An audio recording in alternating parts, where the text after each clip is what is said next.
আসসালামু আলাইকুম রহমতুল্লাহ বারাকাতু। শুরু করিতেছি আল্লাহ নামে, যিনি পরম করুণাময় অতি দয়ালু। আজকে আপনাদের সাথে এক গল্প শেয়ার করব। চকচক করিলেই শোনা হয় না। তো যে কথা বলবো, সৌদি আরব আসছি সাস কোম্পানিতে। তো না কাজ নাই, কোম্পানি কাজ দেয় না, টাকা দেয় না। তখন কি করব? আমরা টেনশন নিয়ে বহুত মহা বিপদের ভিতরে রাস্তায় রাস্তায় ঘুরতেছি আল্লাহরে ডাকতাছি। কয়েকদিন আমরা এই 4 জন বাজারে যাচ্ছি। তো বাজারে যাচ্ছি আমরা এই 4 জন, হঠাৎ করে এক সৌদিয়ানি ডাক দিল।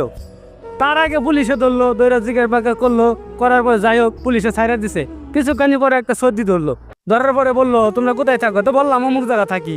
তো আমরা বেশি আরবি টারবি জানি না। তো আমার এই সাজিক ছিল না, সে আবার এই আলাতুল অলরাউন্ডার আরবি জানে।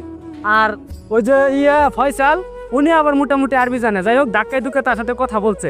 সে বলছে যে কই কাজ করে, যে ওই সাস কোম্পানির কাজ নাই, বসায় আছে।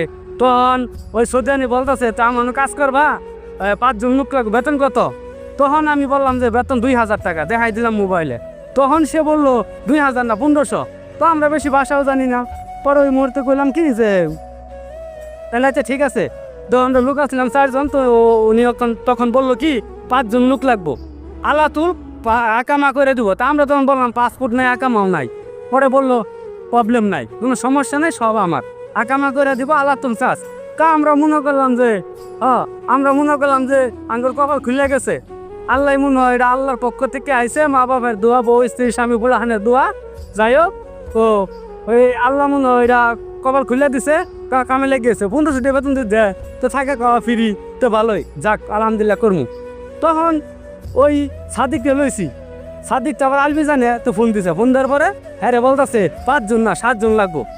তখন সৌদি আনিও বুঝ জ্বালছে, এত চালাক লোক, সর্বা আরবিটার জানে। তো পরের দিন গেছি 7 জন।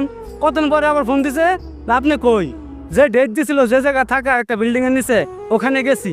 যাওয়ার পরে কইতেছে কি 2 জন লোক আমার সাথে কথা বলবা। তো যাক গেছি 7 জন, সমস্যা নাই।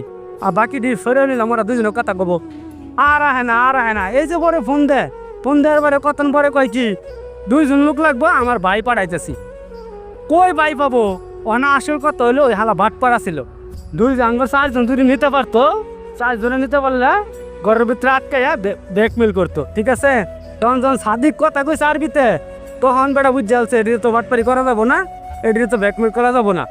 তো এই হলো, এই জন্য বলছি চকচক করে শোনা হয় না। সৌদি আরবও ভাটপার আছে, সিটার আছে, ব্যাকমেল করার লোক আছে। কত বড় জন্মের খারাপ, তাহলে তুমি সবাই সতর্ক, সাবধান।